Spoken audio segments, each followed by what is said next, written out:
It was E3 2016. Nintendo had just blown away the world with an incredible trailer for their upcoming Zelda game, Breath of the Wild. And, what's more, they had playable demos available at their booth for anyone to try out. But, online, a group of programmers were preparing for the impossible.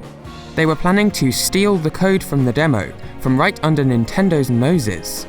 How did they plan to do this? And were they successful? Well, this is the story of the Great Zelda Heist of E3 2016.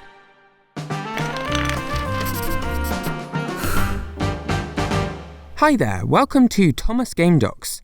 So I'm going to skip the intro and get right into this story, because this is really weird. First, I need to set the scene. Let's travel way back to E3 2011, an event which turned out to be extremely eventful for Nintendo, all thanks to these 7 words. Welcome to the world of Wii U. I don't want to steal Reggie's thunder or anything, but I think we all know how that turned out. Regardless, E3 2011 had a lot going in Nintendo's favour, and Nintendo in return offered something pretty unheard of. Their newly revealed console would be available to play right then and there at E3. There were a number of different demos available, but the one we're interested in is this, Zelda in HD. It looks pretty darn great as well, and it's running at full 1080p, which is impressive by the Wii U standards. Now, showing off this demo was a pretty weird decision, I think. Skyward Sword for the Wii was releasing in mere months, but this demo did indeed offer a glimpse of how an HD Zelda game could look.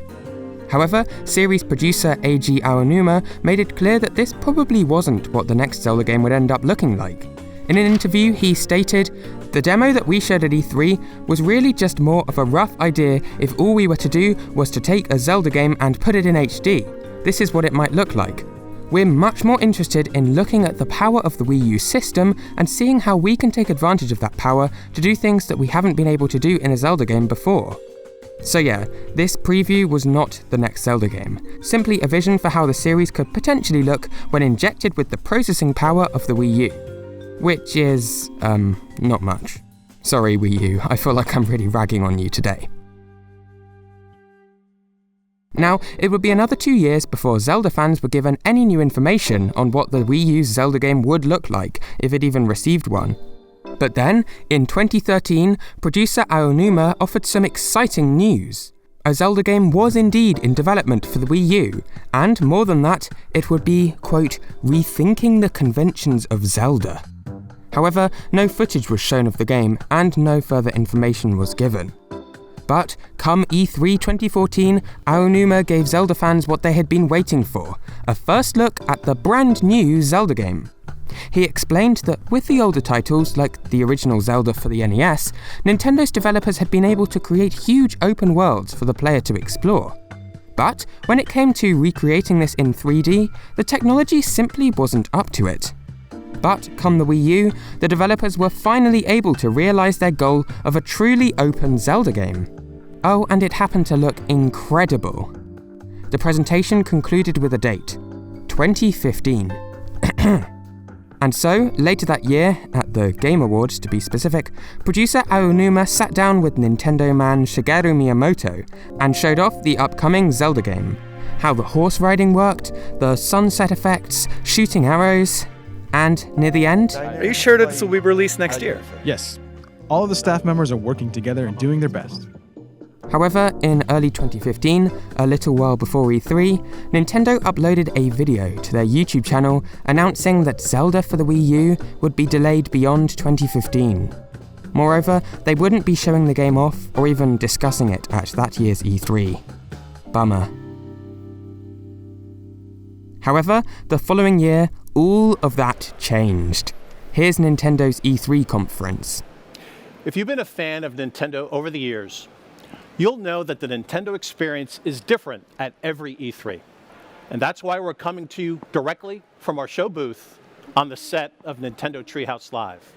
On the other side of the wall behind me, the finishing touches are being made before we open it up to thousands of industry insiders in just a couple of hours. That space will immerse visitors in the world of a single game, the newest entry in the Legend of Zelda franchise. Here's the first look at what awaits. Wake up, Link.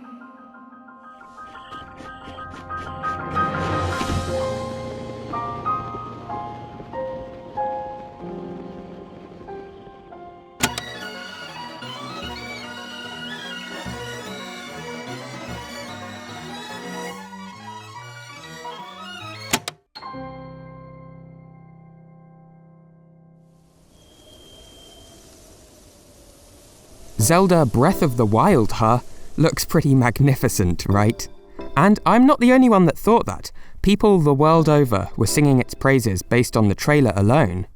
But there's more, because, as Reggie announced, Nintendo's E3 booth was filled, yes, filled with demo stations, where journalists at the conference could try out a demo of Nintendo's upcoming game.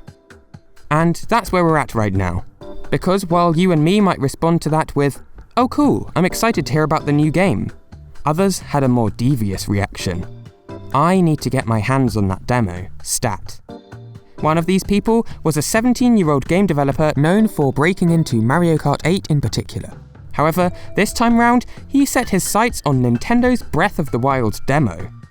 Of course, he couldn't just walk on up to the booth and grab a Wii U. No, there were some obstacles in his way. His first problem was the numerous Nintendo staff. They were swarming all around the area, making it hard for the programmer to partake in any kind of funny business. Not just that, there were literally hundreds of journalists and members of the public waiting to try out Nintendo's new Zelda game. Check out the crazy size of this queue. Oh, that's line for US viewers.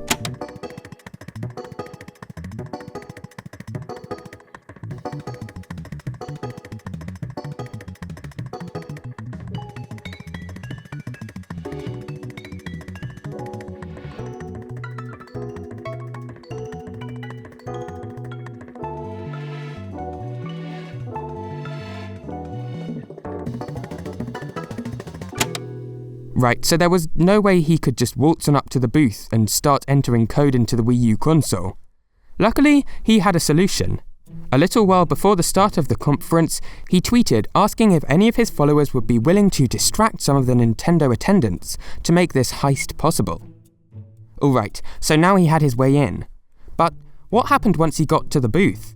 How could he extract the game's data and do it without making his exploits obvious? Well, he had a trick up his sleeve. Specifically, a Wii U coding tool named TCP Gecko. TCP is the name of the protocol that powers almost the entire internet. The World Wide Web, email, all of this relies on TCP. And TCP Gecko was a tool that allowed this internet protocol to connect the Wii U console to a PC. This PC could then be used to execute basically any code you want. And one use of this tool is to copy the data from a game right while it's being played. Sure, the Wii U might lag just a little, but you can keep on playing, all while TCP Gecko is copying the files in the background. Now, the way this tool works is that the user needs to access a specific website on the Wii U browser. From there, the console can be tricked into running whatever code you like. And so, this developer set out on day one of E3, ready to try out his tricks.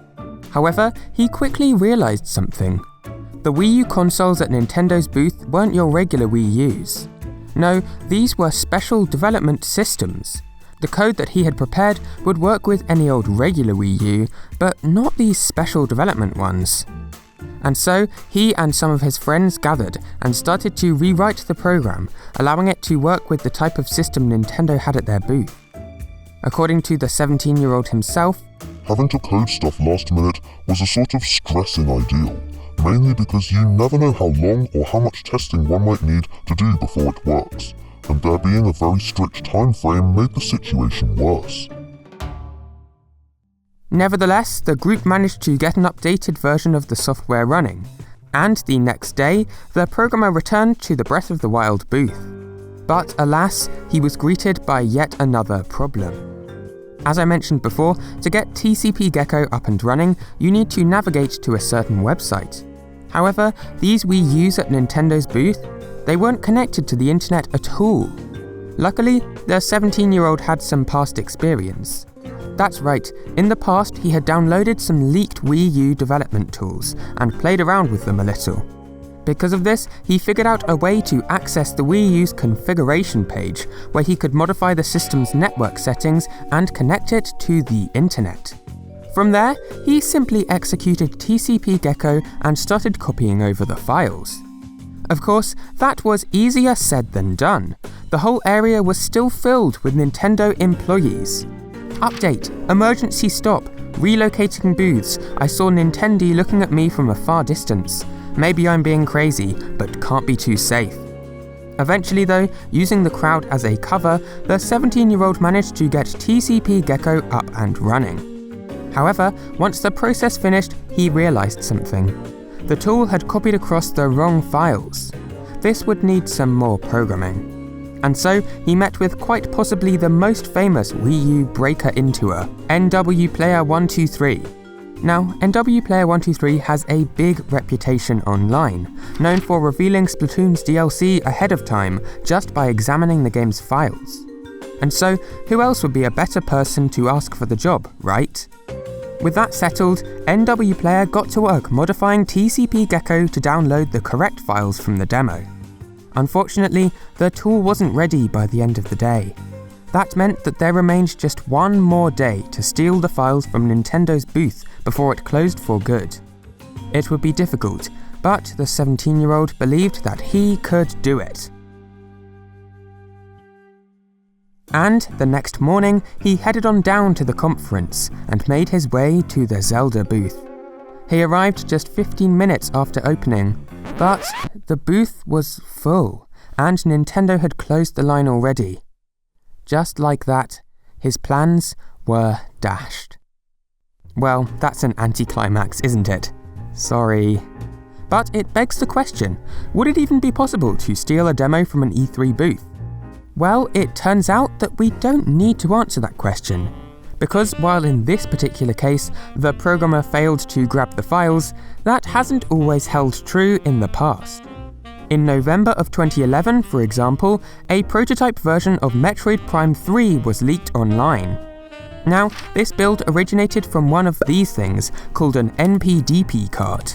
These were special cartridges used by game developers during the development process to test out their games and demo them at places like E3. Speaking of which, here's the trailer for Metroid Prime 3 that they showed off at E3 2006. I'm afraid it is filmed on a potato.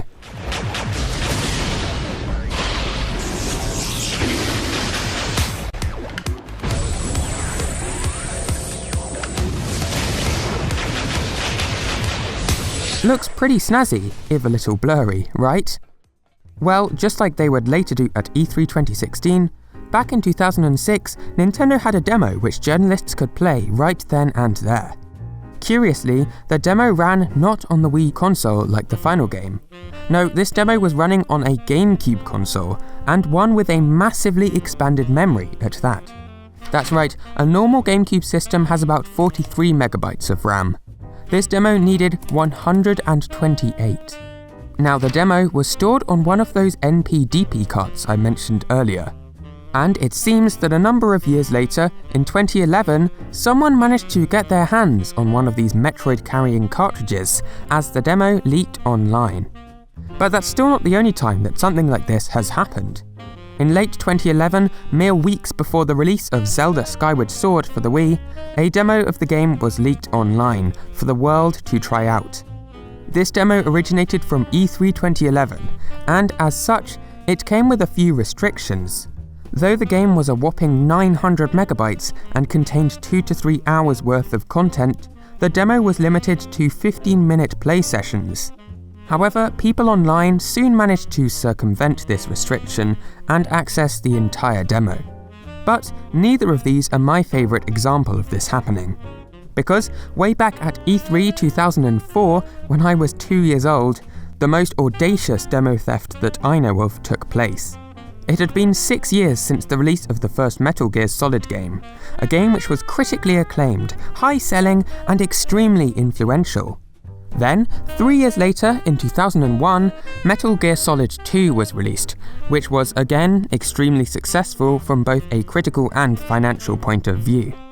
And so, we arrive back at E3 2004. The long-awaited Metal Gear Solid 3 was being shown off at Konami's booth, allowing people to experience a little of what was to come. However, partway through the day, two young men around the age of 19 or 20 approached the booth and covertly cracked the case which was protecting the demo PS2. Then, they loitered around the unit, trying to eject the disc from the system without being noticed. And then, they ran. Like sprinted out the doors of the conference.